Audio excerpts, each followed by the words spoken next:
Or we can speak to Simon Mabon, a professor of international politics and Middle East studies at Lancaster University. Hello to you, and thank you for speaking to Paris Direct.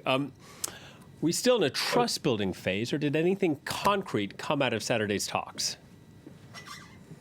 Yeah, I think it's the positive is that these talks are continuing, that we're having a third round of talks so soon after the first two, and that both Iranian and US sides have expressed a degree of cautious optimism that things are moving in the right direction. In terms of the substantive stuff, though, I think it is right now about building the confidence that the sort of the Trump regime's first administration withdrawal from the JCPOA kind of destroyed. And the Iranians themselves have been very critical, very concerned about negotiating with the Trump regime because of their concerns that there will not be a sort of a good faith underpinning it all. So what we see, I guess, with these three rounds and the fact that they are continuing is that there is a degree of trust being built. There is a space for the two sides to start building a rapport with one another that is absolutely integral to this sort of diplomatic initiative. And how's it playing out? Are the talks indirect? Are they direct? Or is it a mix? So as far as we know, they have been indirect. There's been a direct exchange of letters between the two, but with the sort of the Omani mediators, there have been indirect talks. And I think that's a very deliberate practice right now, a chance for both sides to get comfortable with what the other is talking about, is asking about, is articulating a desire for. And also it gives everyone that little bit of extra diplomatic protection. There's a standard protocol here of using indirect talks in the early stages. And I think once that trust has been built up, once there is an acceptance that both sides are acting in good faith and have the real desire of getting to an agreement, then there will be concrete, direct talks, and that's when we'll see real progress being made, hopefully. And these are very volatile times in the region, but also the world in general. How high are the stakes here? Well, if we believe the rhetoric that's come out of Washington, then they are about as high as they can get, because Donald Trump has been saying, look, it's a deal or it's airstrikes. And it's difficult to ascertain how accurate that is, how much stock we need to put in what Trump is saying, because there is a real bombast in his sort of diplomatic and discursive style. But if we take it as he's serious, then yeah, there is a very real possibility of direct military action being undertaken on the Islamic Republic of Iran, the consequences of which are terrifying for the people of the region and the wider global community who do not want a region to escalate into violence.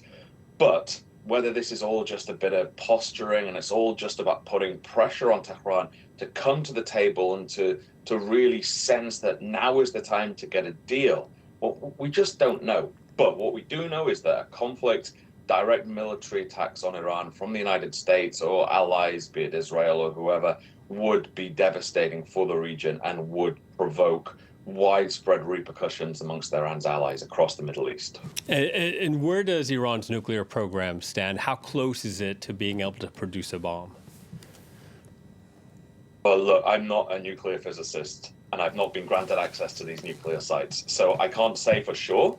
But what I can say is that there's been a long period of time where officials from a number of states around the world have expressed concern and have been, for the past sort of 3 decades, I think, saying that Iran is on the cusp, Iran is on the brink of crossing the nuclear threshold. And by that, it's meaning enriching uranium to a level that can be used in a nuclear weapon. Now, as far as we know, Iran has not done that. The IAEA, the International Atomic Energy Association, that oversees these types of things, has said that Iran isn't quite there, but it is enriching uranium above the level that it needs for a peaceful civilian nuclear program. And that's the concern, that Iran is enriching uranium beyond what it needs to use for civilian nuclear programs. So it's difficult to know for sure, but there are oversights, there are institutions, there are organizations that are monitoring this. The problem is Iran trying to engage in a degree of subterfuge and circumvent those monitoring procedures. And that's why Washington and many other places are concerned about this nuclear program. Right. Iran has long maintained that its nuclear program is peaceful. It's also saying it needs to have the right to be able to defend itself. So how do the Western powers, led by the United States, and Iran find a common ground to maybe curb the sanctions, but maybe let Iran feel a little bit reassured that it could defend itself? Well, this is where diplomacy really comes to the fore, I think, that you need to have a region where the various parties that are involved, that have a vested interest in peace and security, can trust one another not to embark on such types of activities that would necessitate a type of military defense that Iran has been talking about. And that sounds like a really challenging thing to do. And of course, it is challenging, particularly when the levels of trust are so low right now. But there is a degree of hope. And I point to the case of Saudi Arabia and Iran, these two longtime rivals going back 4 decades or so that have been at loggerheads with one another across the Middle East. And yet, in recent years, they've been able to put aside their differences and start to work pragmatically with one another, not against one another. And if those two can do that, then I think there's hope for lots of other parties in the region to do the same thing.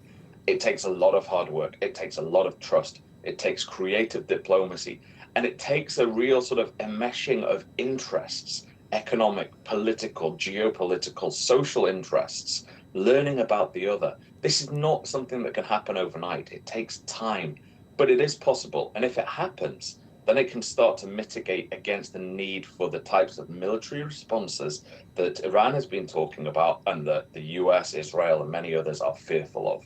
And do you have confidence in the Trump administration to put forward that required approach you were describing? No, I don't think so at present. This is a young administration, an inexperienced administration, and that's one of the reasons why Iran has been pushing for indirect talks. That being said, there are a lot of players involved. The stakes are very high. That there are a huge number of different voices that will be trying to influence the talks, trying to give Washington the information, the confidence that it needs to get this over the line. And I think the stakes are so high that it will eventually happen. But it won't just happen through bilateral talks between the US and Iran. I think it will require all these other actors to start getting involved as well and build that confidence, build the trust, and to start to make both parties, the US and Iran, feel confident that a regional security agreement can be reached where Iran doesn't need a nuclear weapon, but it also feels safe enough to operate. So it's going to take a lot of work. I don't think it's just the role of the US, and I don't think the US alone can achieve that, but it's got a lot of work to do. All right, Professor, thank you very much for your time. Simon Mabon from Lancaster University.